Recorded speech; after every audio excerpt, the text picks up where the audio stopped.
Hello, everybody. My name is Antonio. I made this project, which is using machine learning to predict whether or not a customer might churn at a bank or not.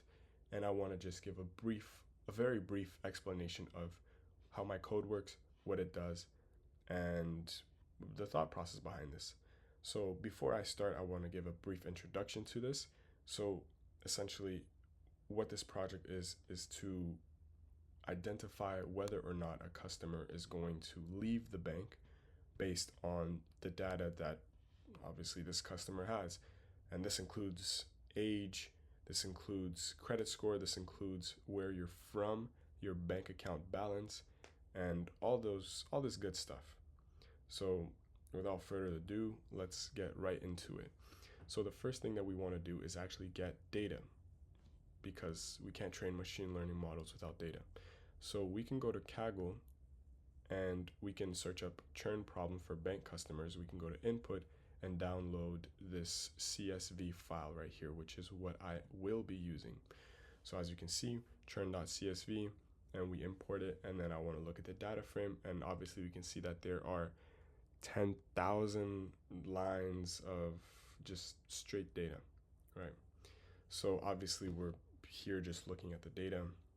We're visualizing it so we understand the problem and what we're dealing with. So in this case, we are looking at people who have churned compared to people who have not churned.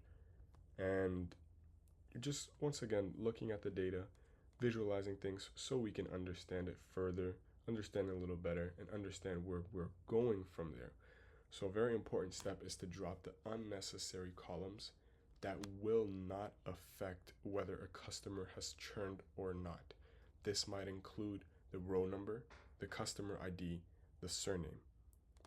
Other examples that weren't in this data set may include hair color, height.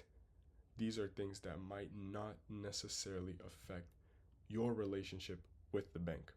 So we just remove those because we don't want to confuse our machine learning model, and we want it to be as precise as possible. Now the next step is to convert every letter and every word into some sort of numerical value. Binary would be ideal, so we can use machine learning models which just explore binary numbers, and that's what we did. So we converted geographies into whether it was true or false. So if one here is true, the other two must be false. And the same thing for gender. So after this, we're splitting the data into 80% training and 20% testing. Now, this might vary from person to person. For this example, I just did 80% training and 20% testing. Some people might do 90% training to get maybe a better accuracy and 10% testing. Some people might do 50-50, right? And it's just up to the person. You have to see what works best for you. And in this case, I found that the 80-20 method worked better for me. So right here, we're just training our model. Once again, I told you guys it's going to be a very brief description. We're using logistic regression because we are dealing with binary numbers. And this is the most common machine learning model to deal with when using binary numbers. So these are the predictions. And we're looking at the accuracy, and we got an accuracy of 81%, around 81%, right? And then now we're going to do the same thing, but for different models to explore which model has more accuracy in this case. And we printed out the model's accuracies, and we found out that, they have relatively higher accuracies, 85, 82, 81.8. But in this case, we are not worried about the accuracy so much. We're worried about the recall. So the recall measures how many of the predicted churned customers actually churned. That is what we're interested in. So in this case, we have 38%, right? 36%, 38%. So this is really what we're interested in. And right now we're just once again visualizing the data to see what is most important for a customer when they churn or not. So obviously credit score is going to be very important. Or I lied actually. Number of products is active member, age is going to be factors that are important when it's an important factor when it comes to churning or not. So once again, we're visualizing this data, number of products, is active member or not, age, and as you guys can see, if you have a credit card or if you're male or credit score, those things don't affect the churning as much as things like age or active member. So we have the training models, we have everything that we need, but we're not getting a very high accuracy, a very high recall number, which is what we want. So in this case, we can train the machine learning model a little more. We can engineer it, we can, change it up a little bit to help us get a better score.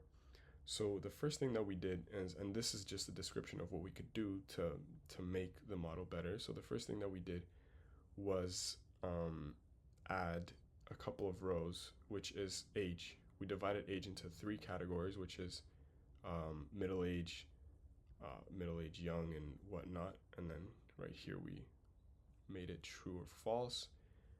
But we divided the age in a couple ones, and yeah, right here, middle age is true, so the rest must be false, just so we give our model maybe even a better chance at predicting it. So we could obviously do this more. We can set the ages from 0 to 20 as, young, from 20 to 30 as adults and whatnot, and we can continue this, and we could break it up even more to possibly get a better accuracy. But for this example, I just did this. And once again, we're training our data, and this is the engineered data. So with the engineered data, we are getting 85% accuracy, which is 10% more than the previous one. But with SMOT, we can see that we get 85, but we also get a 55 on recall, whether this one was 50. And that is very good. That is a very good number. 55 is a very good number, and we want that to be as high as possible. So on the next one, we do the ensembling technique, and we get 59, which is the highest recall that we have had. And we can determine that this is the machine learning model that we will be using. So once we've done all this, we save all the PKL machine learning models, and then we can head over to Replit, which we will basically create a user interface or a web application for someone to see this. So this would be the second part of this project, which is more the front end things. The back end things, we finished everything. This is more front end based. So we're going to import some libraries. We're going to import OpenAI, which is, honestly, it gave me a hard time, but we are using OpenAI API from Grok. So you can just go to Grok Cloud, create your own API, and then use it for this project under secrets. I won't be going to secrets because I don't want to leak my API. So with this, we just import the models, make sure everything is imported correctly. And this is just parameters and identifying things and whatnot. And we can see that this is just all front end stuff. Displaying things from the data frame. And then this is the important part, which I should stop and mention, which is when we prompt the OpenAI, what we prompt the OpenAI. So we give them a prompt, we give them information, and obviously this could be tailored to you. This prompt that I'm using does not specifically meet the criteria that everyone wants. I can alter this, I can change this, and my results will change as I change it. So print the explanation and using Llama 3.2. And once again, just all front end stuff, just making it look pretty for the user. And we can head over to the util.py, which is once again all front end stuff, but these will be charts that we create. So without further ado, let me actually run this so you guys can see it. Once we got this thing running right here, we can see that, and as a matter of fact, let me cover all of this up just to make it look more presentable. We can see that we can identify each customer by their customer ID number and their probability of churning. So this is all the information about the customer, and we have an explanation of the prediction. So we can see that this explanation is based on provided information, has products, and it's just an explanation. I'm not going to read everything. So we can check out different customers. There's, I believe, 10,000 of them. So let's go to Osborne. Osborne has a 29.5% chance of churning. So there you go. Gives more explanation on things that might affect it. We'll have people who have higher churning rates or churning possibilities. So in this case, it just explains what could possibly be affecting it and whatnot. And we have various different options to choose from, but let me just go on the last one. And as you can see, there's high chance Walker is at a risk of churning due to the relatively low geography. So it goes through what is important and what is not, and just explains it to you. So we can ask the prompt to maybe write a message to Walker saying, don't leave, or something along those lines. But it is really up to the user to see what they want to do with this information. So this is all posted on my GitHub. If you would like to look at it, or maybe pull from it, or maybe try it out for yourself, everything is posted here in an accessible manner.